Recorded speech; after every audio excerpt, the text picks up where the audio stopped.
Hello guys, আমার চ্যানেলের আবার একটা লং ভিডিওতে তোমাদেরকে স্বাগত জানাই। আমি মহুয়া এসে গেছি তোমাদের সাথে আবার কথা বলতে। তো এই ভিডিওটা তোমরা দেখেছো শর্টসে, কিন্তু কিছু কিছু ক্লিপ অ্যাড করা হয়নি। অ্যাকচুয়ালি শর্টসে তো সব কিছু আপলোড করা যায় না, কারণ সময়টা কম থাকে, তাই জন্যই আবার লং ভিডিও করা। তো এই যে দেখতে পাচ্ছ, আমরা পার্ক স্ট্রিটে পৌঁছে গেছি, আর এত লোক ছিল, আর এখানে লাইটিংটা জাস্ট অসাধারণ ছিল। আদারওয়াইজ কিছুই তেমন ছিল না, কিন্তু লাইটিংটা দারুণ ছিল। এই যে দেখতে পাচ্ছ, আমার পুচু বাবা একটা তলোয়ার মতো কিনেছে, লাইটিংওয়ালা তলোয়ার, আর কিনেছে হচ্ছে লাইটিংওয়ালার শিং। তো সেটা তাকে দেখাতেই হবে, ওই জন্য সে দেখাচ্ছিল। তো তোমাদের কেমন লাগলো অবশ্যই জানিও, খুব বাহাদুর বাচ্চা আমাদের।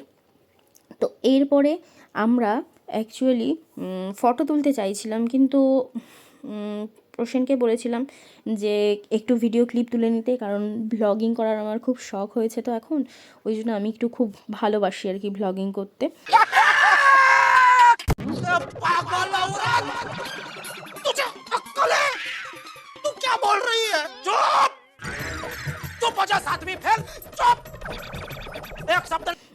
তো তাই আর কি একটু একটু করে ভিডিও ক্লিপ তুলে নিয়েছিলাম, কারণ তোমাদের সাথে শেয়ার করতে হবে না আমরা কেমন কাটালাম দিনটা। অ্যাকচুয়ালি কি, সবাই মিলে সময় কাটানোর একটা আলাদাই আনন্দ না পরিবারের। তো এখানে মা থাকলে খুবই ভালো হতো, অর্থাৎ আমার শাশুড়ি মা। তো তিনি খুবই মিস করেছেন আমাদের। মা অ্যাকচুয়ালি খুব মজা করতে ভালোবাসে। তো যাই হোক, মাকেও আমরা মিস করেছি।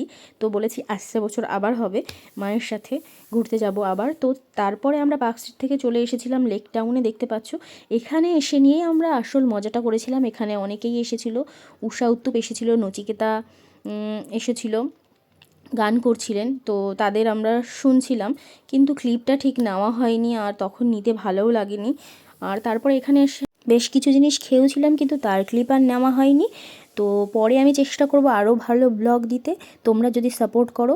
আর ব্লগটা তোমাদের কেমন লাগলো অবশ্যই জানিও, আর লাইক সাবস্ক্রাইব করতে ভুলো না। টাটা।